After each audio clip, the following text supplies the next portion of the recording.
เมื่อได้ชื่อว่าเป็นเศรษฐีชีวิตของเขาจะต้องไม่ธรรมดาแต่คุณจะรู้ไหมว่าบนโลกนี้มีเศรษฐีมากมายที่เริ่มต้นจากศูนย์ไม่ว่าจะเป็น Howard Schultz เจ้าของธุรกิจกาแฟ Starbucks Ralph Lauren เจ้าของแบรนด์แฟชั่น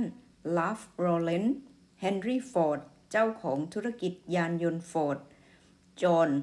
ร็อกเกอร์เฟลเลอร์เจ้าพ่อธุรกิจน้ำมันสแตนดาร์ดออยล์ชาวอเมริกันแต่คำถามก็คือ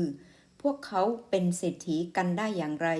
พวกเขาใช้วิธีไหนถึงได้ประสบความสำเร็จอย่างทุกวันนี้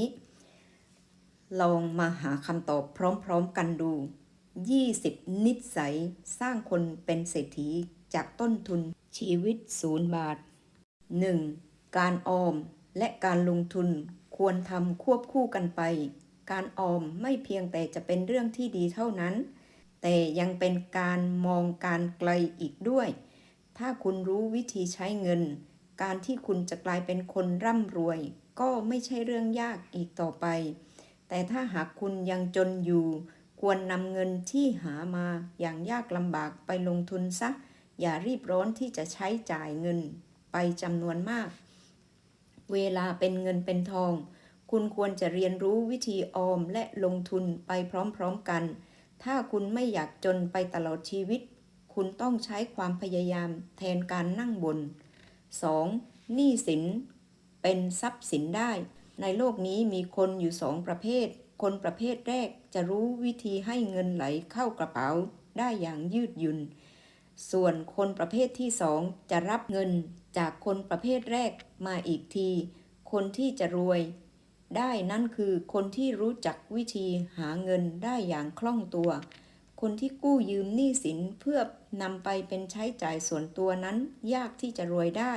แต่คนที่สามารถใช้หนี้สินแปลงเป็นรายได้เพิ่มเติมให้กับตนเองได้การนำเงินไปลงทุนด้านอสังหาริมทรัพย์คนเหล่านี้ก็สามารถเป็นเศรษฐีได้ไม่ยาก 3. ถึงจะล้มเหลวยังไงก็รักษาเงินทุนไว้หลักการลงทุนกฎข้อแรกคือห้ามสูญเสียเงินทุนเด็ดขาดกฎข้อที่2คือทำตามกฎข้อแรกคุณควรเก็บเงินไว้ทำเงินการสูญเสียเงินทุนคือการสูญเสียทุกอย่างไม่ได้กำไรทั้งยังมีแต่ความเสี่ยง 4. ลงทุนแบบดอกเบี้ยทบต้นการลงทุนแบบดอกเบี้ยทบต้นคือทางลัดที่จะนำไปสู่การเป็นเศรษฐีการลงทุนแบบดอกเบี้ยทบต้นคือการเอาดอกเบี้ยหรือกำไรที่เราได้จากการลงทุนมาทบกับทุนและลงทุนต่อไปทุนที่สูงขึ้นจะทำให้เราได้กำไรมากขึ้นเรื่อยๆคุณควรเรียนรู้วิธีลงทุนแบบดอกเบี้ยทบต้นให้เชี่ยวชาญและจงลงทุนตั้งแต่ตอนนี้ 5. ถ้าเล่นหุ้นควรติดตามข่าวสารอย่างสม่ำเสมอหนังสือพิมพ์เว็บไซต์แอปพลิเคชันเป็นสิ่งที่จะช่วยให้คุณเข้าใจตลาดหุ้นได้ดียิ่งขึ้นหุ้นที่ดีให้ผลตอบแทนมูลค่าสูงถือไว้ในระยะยาวไปพร้อมๆกับการลงทุนที่หลากหลาย 6. งบประมาณเป็นสิ่งสำคัญการชื่นชอบในการลงทุนและเวลาเป็นตัวเร่งความสำเร็จของการลงทุนแต่ในทางกลับกันนักลงทุนที่แสวงหาความมั่นคงให้กับตัวเองควรมีการลงทุนทางอ้อมด้วย 7. ปฏิบัติต่อผู้อื่นด้วยความปรารถนาดีนอกจากคุณจะมีความฉลาดทางสติปัญญา IQ แล้วคุณต้องมีความฉลาดทางด้านอารมณ์ EQ ด้วยนี่คือกุญแจสำคัญที่จะนำไปสู่ความสำเร็จหากคุณพบคู่ชีวิตที่ดีคุณควรเคารพเขาพบใครที่ไม่ปรารถนาดีกับคุณอย่าซื่อตรงเกินไปควรฉลาดและเฉลียวเมื่อต้องพูดคุยหรือคบหากับคนประเภทนี้ 8. เข้มแข็งเท่านั้นที่จะอยู่รอดคนที่มีความสามารถจะทิ้งประโยชน์และความดีงามไว้ให้โลกดังนั้นจงอย่าใช้ชีวิตแบบคนขี้โกงเพราะคนขี้โกงหาได้ง่ายและพบเห็นได้ทั่วไปคุณคงไม่อยากเป็นคนธรรมดาทั่วไปแน่นอนดังนั้นจงเตรียมตัวให้พร้อมสร้างความเข้มแข็งให้กับตนเอง 9. เพียรพยายามในการแสวงหาความสำเร็จ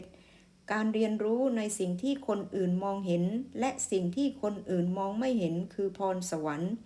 จงเรียนรู้วิธีการลงทุนและการบริหารจัดการเงินของคุณอย่ายอมแพ้หากคุณต้องการที่จะเป็นเศรษฐีแล้วก็คุณจำเป็นต้องจำคำนี้ไว้เสมอภาคเพียร 10. อ่านหนังสือให้มากมหาเศรษฐีส่วนใหญ่ที่เราเห็นมักจะเป็นหนอนหนังสือตัวยงอย่าแก้ตัวว่าคุณไม่มีเวลาอ่านหนังสือแต่ให้คิดหาวิธีที่จะทำให้คุณมีเวลาอ่านหนังสือให้มากขึ้น 11. การแต่งงานคือธุรกิจที่เกิดจากความรักถ้าคุณอยากรวยคุณต้องเลือกคนที่ใช่แต่งงานกับคนที่คุณรักและรักคุณด้วยแล้วชีวิตคู่ของคุณจะยืนยาวคนมักกล่าวกันว่าการแต่งงานที่ประสบความสำเร็จและการแต่งงานที่มีความสุขคือรากฐานของความสำเร็จ 12. สร้างสัมพันธ์ที่ดีการมีสัมพันธ์ที่ดีกับคนอื่นจะช่วยลดความลำบากและร่นเวลาในการเดินทางไปสู่เป้าหมายของคุณมันคงจะเป็นเรื่องยากถ้าเราจะอยู่คนเดียวตลอดเวลาดังนั้นจึงจำเป็นต้องมีปฏิสัมพันธ์ที่ดีกับคนอื่นด้วย 13. กำจัดคู่แข่งในฐานะที่จะต้องเผชิญหน้ากับคู่ต่อสู้ในตลาดไม่ช้าก็เร็วอย่ากลัวที่จะวิ่งหนีแต่จงกล้าที่จะเผชิญหน้าสังเกตแนวโน้มการตลาดและหาวิธีที่เหมาะสมเพื่อให้ทิศทางในการโจมตีคู่แข่งและเอาชนะคู่แข่งได้ 14. อย่าตระหนี่เมื่อถึงเวลาที่คุณต้องจ่ายเงินคุณควรต้องใช้มันอย่าตระหนี่เมื่อคุณต้องการลงทุนให้กับตนเองการใช้เงินเป็นและมีการวางแผนเป็นสิ่งที่ชาญฉลาด 5. ความประทับใจแรกสามารถกำหนดความสำเร็จหรือความล้มเหลวได้รู้จักแต่งกายให้ถูกกาลเทศะเมื่อคุณพบนักลงทุนลูกค้าหรือคู่ค้าคุณควรสวมสูทผูกเน็กไทและสวมรองเท้าเพื่อแสดงวุฒิภาวะของคุณความประทับใจแรกจะมีอิทธิพลอย่างมากต่อการตัดสินใจของอีกฝ่าย 16. มีข้อมูลข่าวสารที่ยืดหยุ่นรวบรวมข่าวสารทางการตลาดที่เกิดขึ้นล่าสุดนำมาวิเคราะห์และนำเสนอวิธีแก้ปัญหาที่ยืดหยุ่นมองการไกลและมุ่งมั่นเป็นสิ่งที่จะนำคุณไปสู่เส้นชัย 17. จงเรียนรู้จนกว่าจะตายไม่ใช่เพราะความยากจนที่ทำให้คุณต้องศึกษาเรียนรู้ทั้งยังไม่ใช่ความร่ำรวยที่ทำให้คุณต้องหยุดศึกษาเรียนรู้การศึกษาเรียนรู้ควรเป็นสิ่งที่สำคัญที่สุดควรเป็นค่านิยมประจำตัวและนำไปปฏิบัติตลอดชีวิต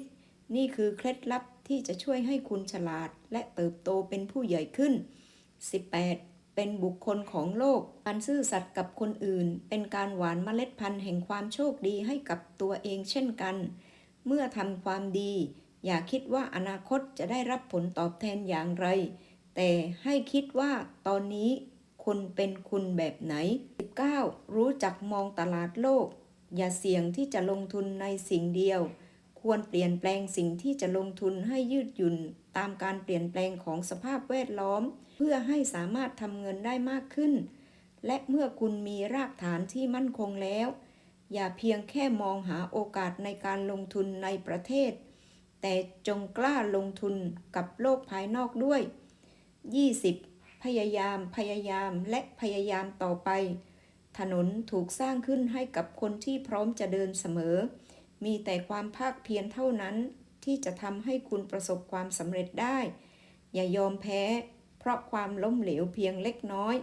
สำหรับคนที่ประสบความสำเร็จแล้วความล้มเหลวเป็นเรื่องปกติสิ่งที่เราต้องให้ความสำคัญก็คือบทเรียนที่เราได้เรียนรู้จากความล้มเหลวนั้นพยายามทำให้ดีที่สุดฟ้าหลังฝนย่อมมีรุ้งที่งดงามรออยู่เสมอครูมนสวัสดีค่ะ